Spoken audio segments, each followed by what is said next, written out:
taking over all modes of transport in the Greater Manchester region as Chief Executive. More recently, he led Sydney Metro through the opening of their first driverless line, whilst constructing 3 more lines in Australia's largest public transport project. He was appointed Watercare CEO in April 2021. Jon will speak on how New Zealand's largest wastewater supplier managed to continue to deliver safe and reliable services during COVID-19 pandemic. He will also tell us about Watercare's 20-year plan. Jon Lamonte.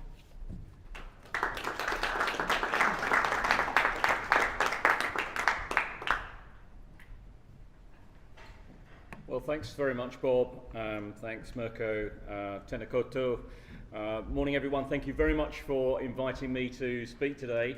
I was reflecting as I came in, in fact, last night I had to check to make sure my team hadn't set me up as an April Fool's joke. I thought, yeah, this is going to go well.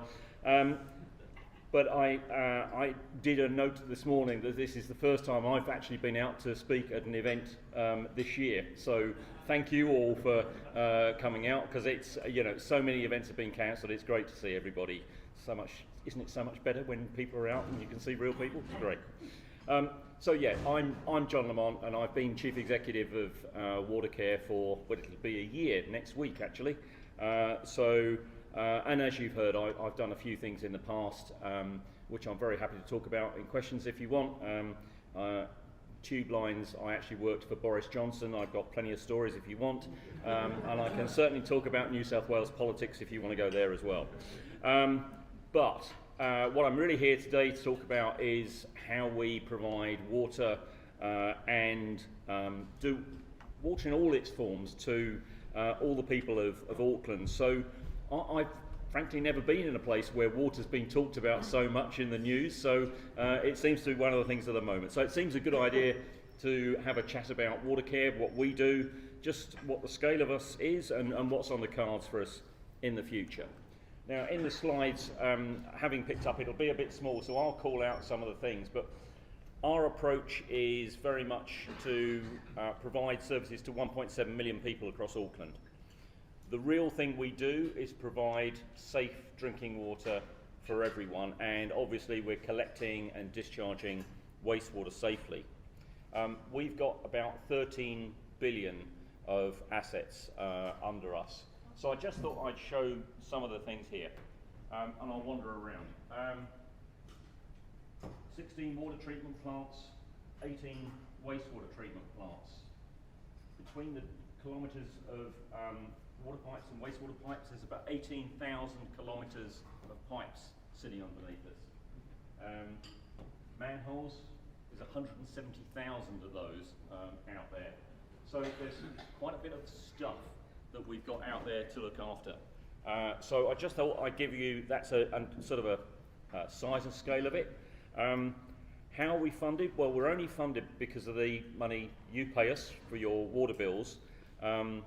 What infrastructure growth charges come in for new developers, so they put money up for new developments, and borrowings.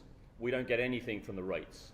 So that's the way we're funded, and it actually is in our charter that we have to be a minimum cost provider, and we certainly do not pay any dividends to the shareholder, which is Auckland Council. So basically, anything we get, that's where it's going, in the network. So a word about where our water comes from. So we've got 3 types of water sources, and I'll talk about that because it's absolutely critical that everyone can rely on having a safe supply of water the whole time. You need it for a flourishing economy and a great community, but too often I think we take it for granted until it's not there, like in the drought. So our real key role is we're custodians of all of this, and we've got to make it work, so water is literally on tap as this city grows. So we do have the 3 sources. We've got the dams, or the reservoirs, which store water. They capture the rain, and they'll capture the water coming in from the streams that feed into them, mainly in the Hanuas and the Waikateras. And then we've got the bores and the springs, Onehunga, Pukekohe, Waiuku, Bombay, and then we've got the Waikato River, which is the newest of our water sources, but absolutely critical to Auckland's future. So the test is now, which is the dam on the left? Any guesses? Upper Mangatafri. So that's one. I just recommend, we're talking about cycling out there, but there's some great trails out there around the Hanuas and indeed the Waitakaras for people to visit. Second photo is Onehunga from the springs there, and on the right is actually Turkau and our water treatment plant there. That's the plant that's taking the water from the Waikato River, the river just in the top left of that picture. So what are we trying to deal with right now? Well, I guess there's three big challenges. The first one is population, the next one's ageing infrastructure, and the third one is climate change. And this is, everyone is in this together to try and deal with these challenges so that Auckland can continue to prosper and thrive as a growing world city.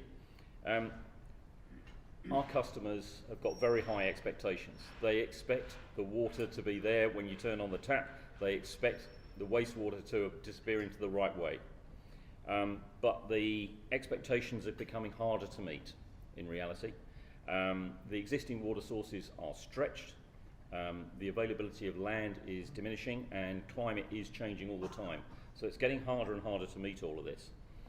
So we're going to have to do quite a lot of investment in infrastructure to meet it.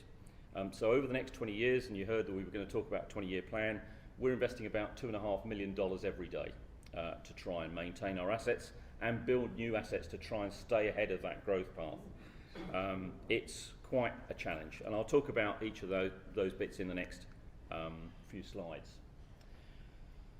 So having this guaranteed service into the future is a challenge because we're expecting Auckland's population to grow by about 29%, adding another 476,000 over the next 20 years or so to add to our current 1.7 million. And I've heard people talk about we'll be getting to 3 million before you know it. Won't surprise me.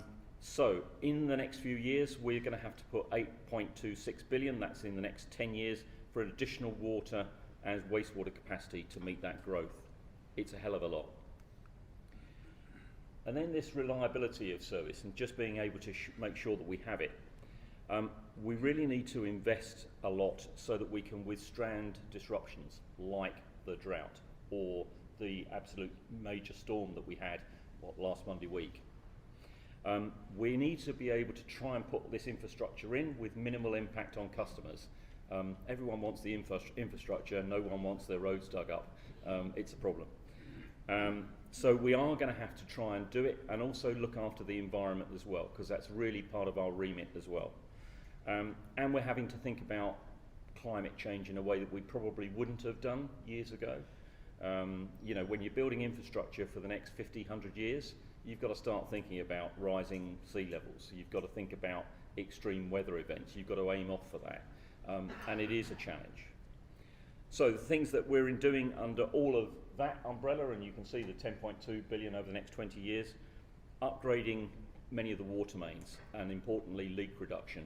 I know Bob worked in a couple of the water companies back in the day when we had the super city and put all the different systems together.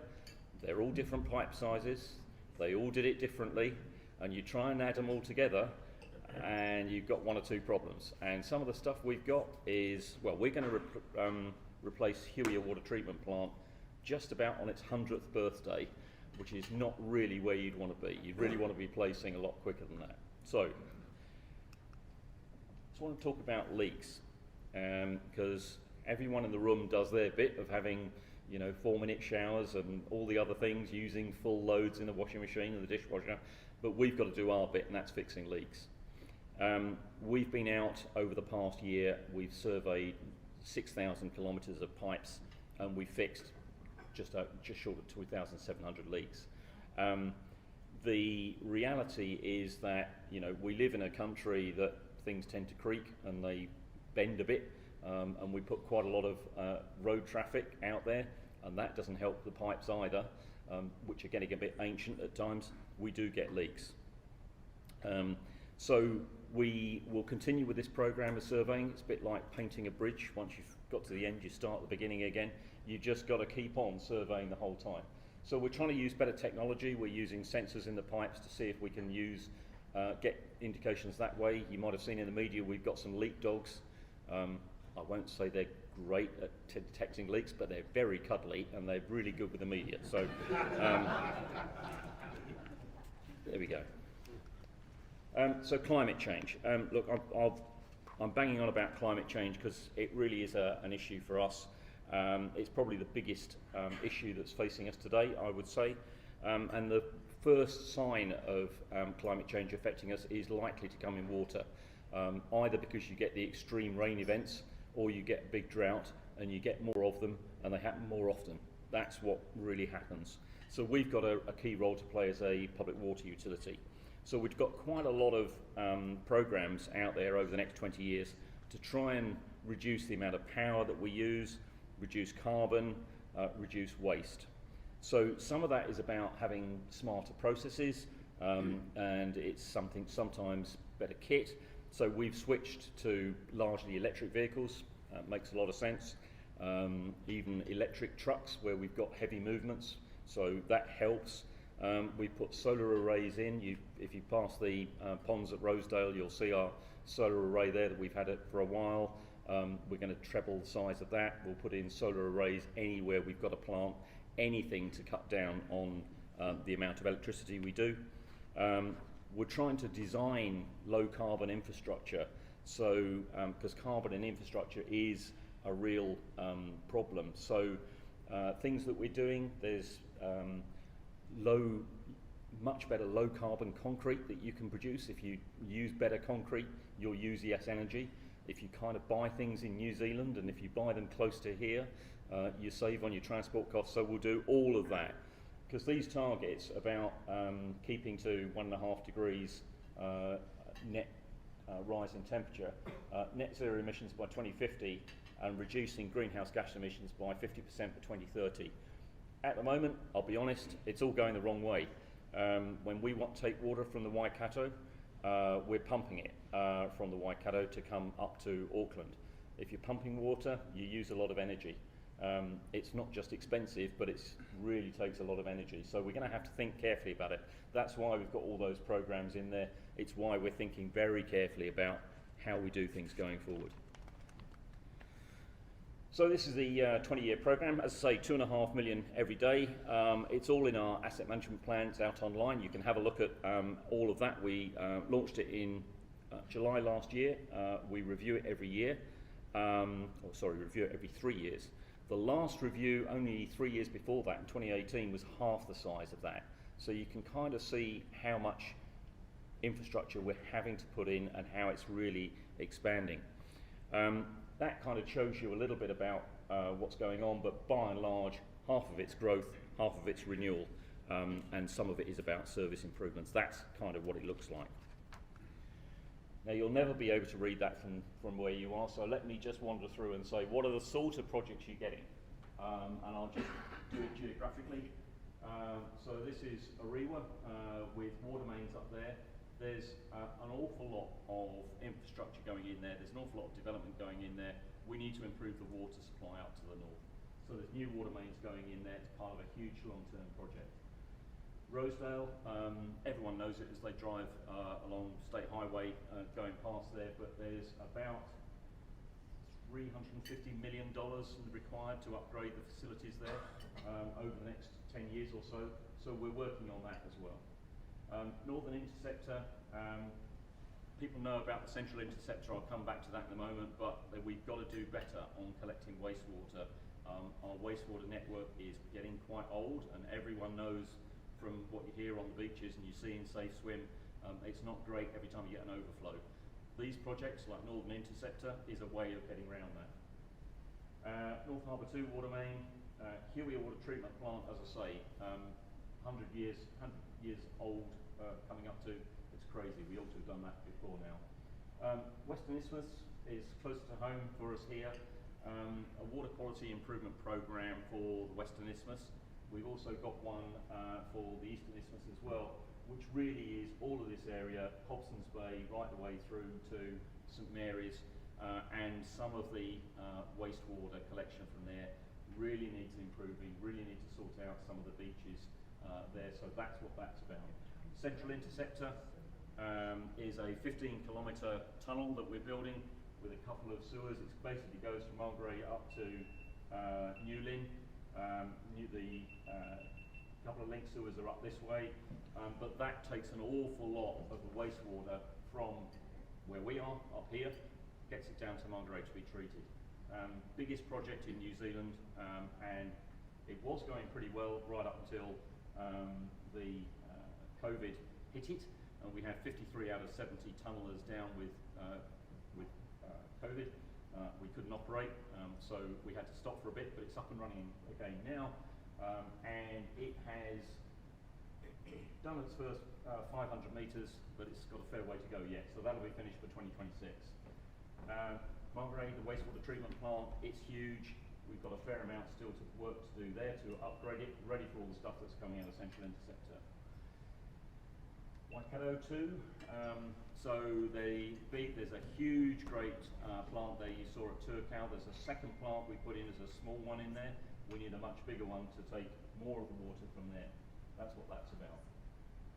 We've got a load of water main renewals to do across Auckland, and there's a whole load of wastewater improvements to do as well. I could go on and on about the projects here, but suffice it to say, it's a massive investment programme. It is going to be a bit disruptive. We'll do our best to make it not too disruptive for you. And then I couldn't really do a presentation without talking about Three Waters. And look, I'll be absolutely straight. I, up until December, kept very quiet on Three Waters because the council have been, and they're my shareholder, they're very clear that they opposed it. So it didn't feel the right sort of thing to talk about it, but now the government has said they want to press on with it. I'll be talking a little bit more about it, and I'm very happy to take questions. So what I'll do is I'll just talk about the timeline of what's going on. If you want to ask me what I think, I'm very happy to answer that one. So at the moment, what's been announced is that there is a National Transition Unit, and Sir Brian Roach is the chair of that. They've just got a new director who's come from Palmerston North. So they are basically there to drive the programme through. There is a transition programme which basically lasts from back end of last year and runs until 1st of July 2024 when the new entities are supposed to go live. Last month they talked in, February, month before, they started giving an update to councils and asking for information about how we do business, what's going on, and we'll have lots more requests for information coming in so they can build a database. I would have to say, we're not too badly placed in Auckland. There are plenty of places in New Zealand that are not very well set up in water or wastewater, and we probably all know examples from where we've been across the country. I know that there's 40,000 people have had permanent boil water notices on the west coast of South Island. 500,000 people have had boiled water notices at some time in the not too distant past. It just can't be right. So the idea is that from 1st of July 2024, we will have 4 water entities. We will be part of a water entity with the 3 councils in Northland. We will join up with Healthy Waters, which is the stormwater part of Auckland Council, and actually we're already working very closely together, so that's no dramas at all. And the councils are still going to be responsible for water services right up until that point. For most people, this will make absolutely no change. It'll be, for Auckland, same bills, same people delivering it, same call centre and everything else. You won't notice much difference. The real benefit for everyone, I think, is I'm constrained by the council. It's not the council's fault. They've got a debt ceiling that they have to live within. It's absolutely fine. I therefore can't do all the things that I'd like to. For example, In the next financial year, starts in July, I would like to do £1 billion worth of $1 billion worth of infrastructure investment. I'm limited to 700 million. What does that really mean? Well, it means that I probably can't fix some of the pipes that I know perfectly well need doing, or I can't do some of the big enhancements that I know very well need doing. If I've got, if I can leverage the balance sheet, if I can do a bit more, if I can use it a bit better and get some more money in, then I can get more done. That's really what it's all about. So, look, I've cantered through. I'd rather answer questions because there's probably things that you want to ask about. There you go. Thank you very much.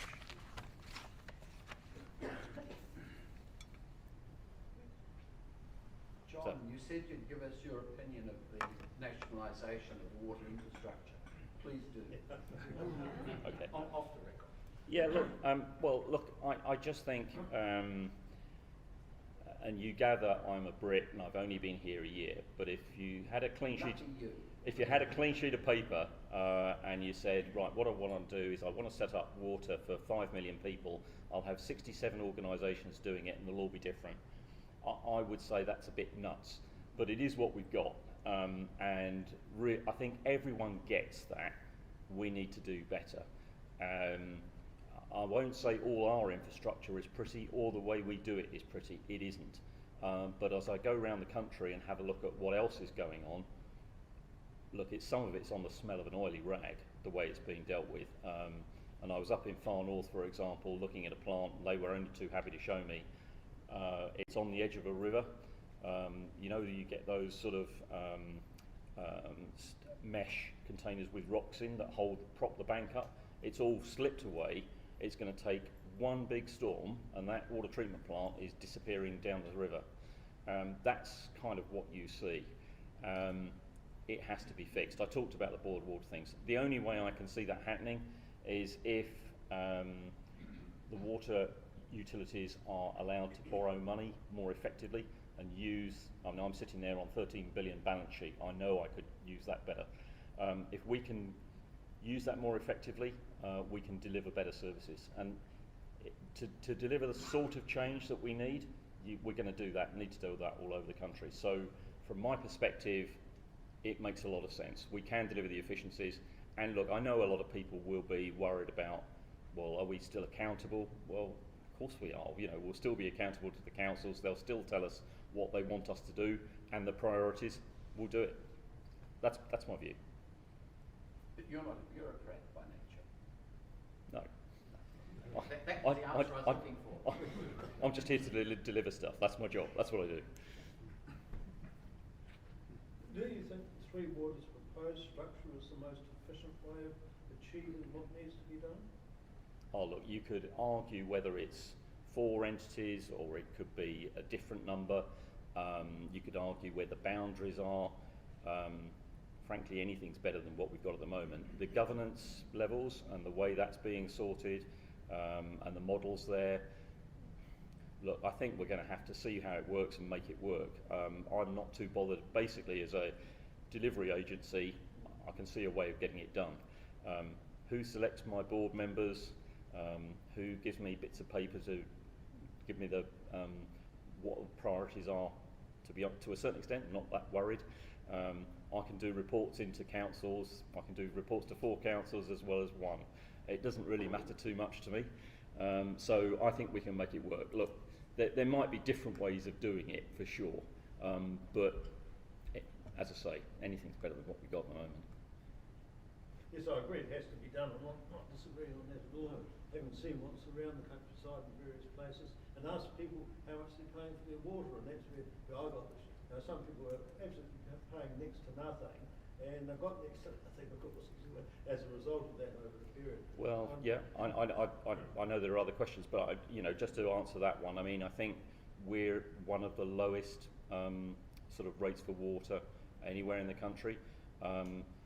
It's interesting that if you're in Taupo, for example, you don't have metered water. You can turn your water on for as long as you like, and there's no charge for that. You can, and that doesn't feel the right way of doing it either. You know, at least here we've got metered water. Everyone knows what they use. That's what they get billed on. And we're getting smart meters now, so you'll be able to look at it on your phone the same way as you would electricity or anything else. I mean, that seems to be the right way of doing business, I think. I'll tell you what, let's go to the... Yes. Right. So does this mean that you're going to have to add another expenditure item on with the levies and the royalties that are going to be paid back to the central authority? No, because what I think we would do is, if you look at our balance sheet at the moment, we're paying back debt through the council on a relatively short term. There's no need to do that. Water utilities are really good, rock solid investments. You know, pension funds and banks love them, but it's sort of the 50-year type investment, so you can stretch it out and you can borrow more. We could borrow lots more multiples of our balance sheet than we do at the moment in order to deliver our services, because everyone knows there'll always be a water utility. It's not going anywhere, so you can do far better with that. So in a financial sense, and that is part of my background, we could be far more effective in what we do. The council at the moment are limited to 290% is their sort of debt ratio. If you went up to 600%, we could get an awful lot more stuff delivered much quicker, and ultimately it would save us money. At the moment we're paying over the odds for keeping some old infrastructure going, in reality. Has the government backed off putting a royalty on water which is going to be paid to... No, there's no question of a royalty in any of this. And actually, if you look at the price path over time, yeah, our prices rise, but actually if we were a bigger entity and better able to manage our finances, they wouldn't need to rise anything like as much. Should I go over there first and then... I was going to ask about the likelihood of an increase in costs for a place like Auckland that's relatively efficient to mop up a whole lot of other areas that have very poor infrastructure. Yeah, and that's always been one of the arguments. Are we going to have to cross-subsidise other places that haven't put in the investment? Well, I can give you a word on that.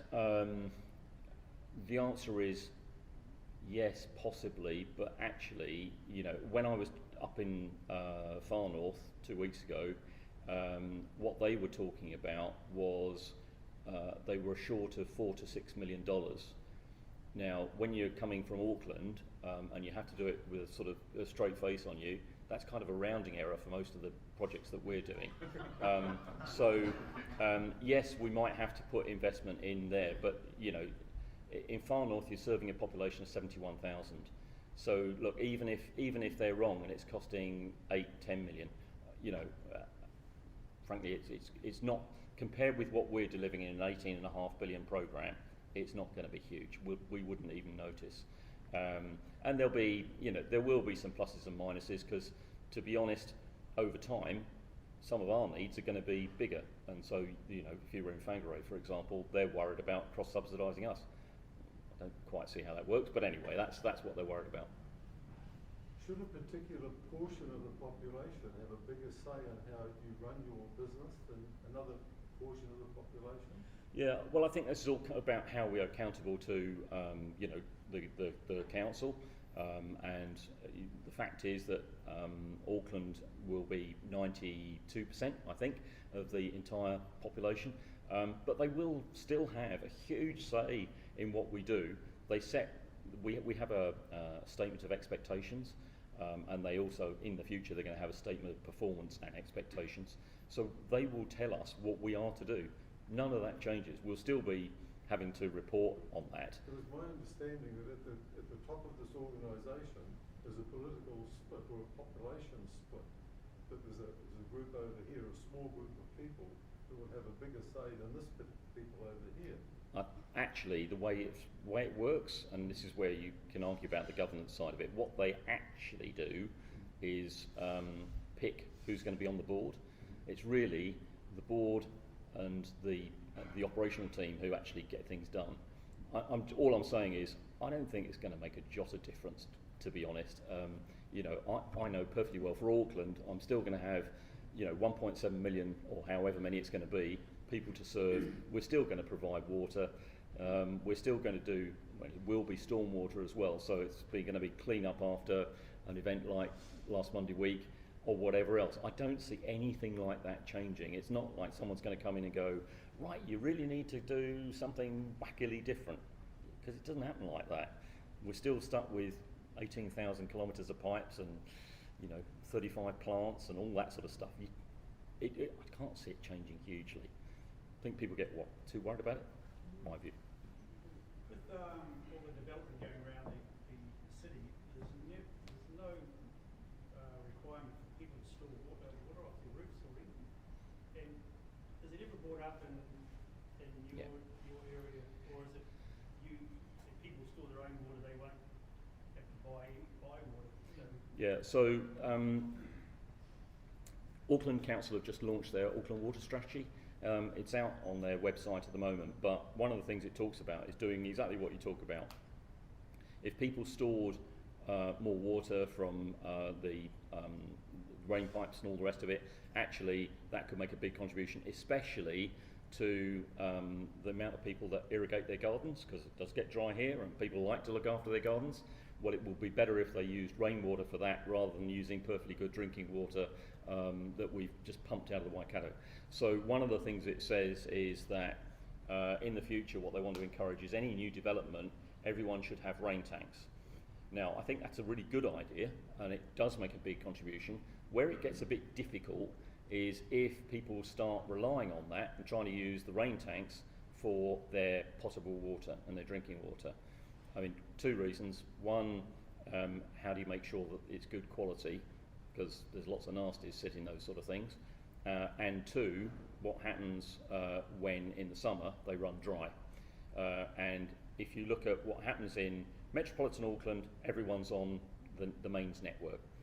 On the outskirts, so you know, go up to Wellsford and that sort of direction, or down south, people might just be on rain tanks. What we then end up with is tankers who are racing around trying to fill people's rain tanks because they are running out. That's getting real problematic in some areas. So we had it in Waiuku recently. Actually, a tanker, the amount of water that's in it, it's worth about $30. The actual price that they charge is about $1,000 to get it to someone's rain tanks. So all I'm saying is rain tanks, great idea, as long as it's used for the right things and not as that's the future source of water for people to use for drinking water, because I don't think that works. but you can plumb the house accordingly. Yeah, you can. Yeah, you can. And look, we're working with Fletcher's, for example, on a new housing development, and they're going to use all the water efficiency measures you can, and you can use rain tanks, whatever, to or water you've had out the washing machine, you can treat it slightly and flush toilets with it. You know, you can do all of that. There's some cute things you can do with showers these days to reuse water and all that sort of thing. We're trying to look at all that technology so that we can have more water efficient houses, because ultimately that's part of the equation. There's a huge opportunity, like the development's happening now. Yeah, we're To bring something out in the future seems a bit of a... well, we'll do what we can. I mean, we're anywhere. I'm not looking out at a race course, but we're doing a lot with golf courses to make sure they use bore water or reused water to irrigate all of those. Trying to use the same thing for parks. Eden Park, got a bore for them so that they can use bore water. So anything we can do to try and minimise things, better we can do. As a matter of interest, the race course actually takes the race water off the Remuera and have got their own lake. So they do it here. It's a good way of doing it. I wonder if you could explain a little bit about the connect or disconnect between Auckland City stormwater and Watercare.